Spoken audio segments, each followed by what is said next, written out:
एक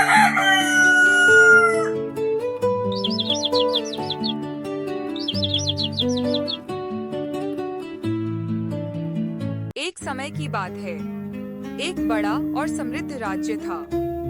उस राज्य का राजा बहुत शक्तिशाली था, लेकिन उसे अपनी प्रजा की तकलीफ दिखाई नहीं देती थी।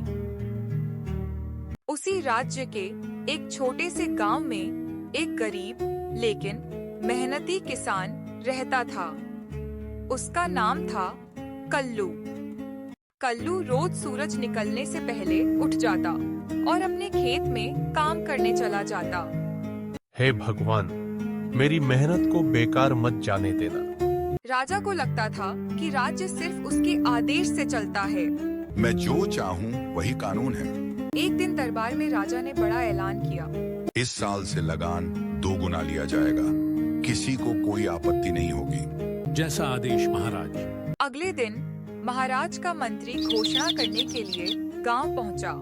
सुनो सुनो सुनो, महाराज का आदेश है, अब से लगान 2 गुना वसूला जाएगा और जो कोई भी महाराज की आज्ञा का उल्लंघन करेगा वह कठोर दंड का भागी बनेगा।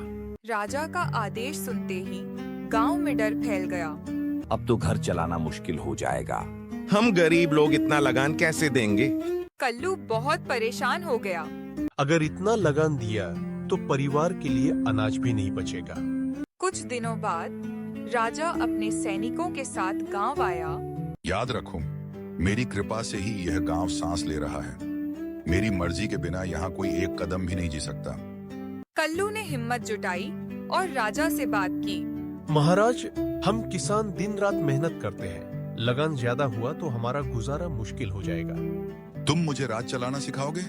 तुम्हारा काम सिर्फ खेत में काम करना है। महाराज, राज्य की नींव सोने से नहीं, किसान की पसीने से बनी होती है। यदि आपको खेती करना इतना आसान लगता है तो आप स्वयं एक दिन खेत में काम करके देखिए। राजा ने किसान की बात परखने के लिए खुद खेत में जाने का फैसला किया।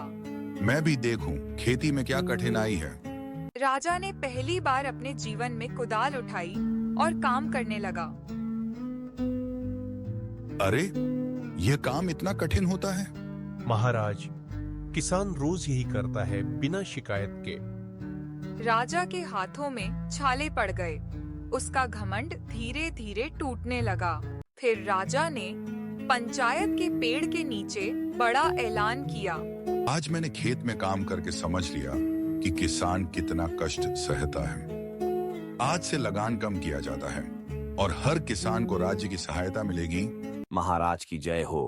कुछ दिनों बाद राजा राजधानी लौटा। दरबार में उसने वही फैसला सबके सामने दोहराया। जो फैसला मैंने गांव में लिया था, आज वही पूरे राज्य का कानून होगा। जैसा आदेश महाराज। गांव में फिर से खुशी लौट आई।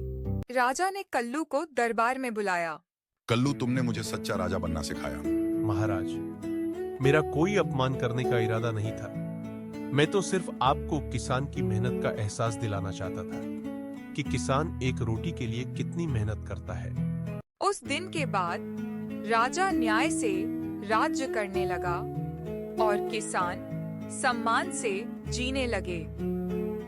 कहानी की सीख, जहाँ किसान का सम्मान होता है, वहीं राज्य सच में समृद्ध होता है।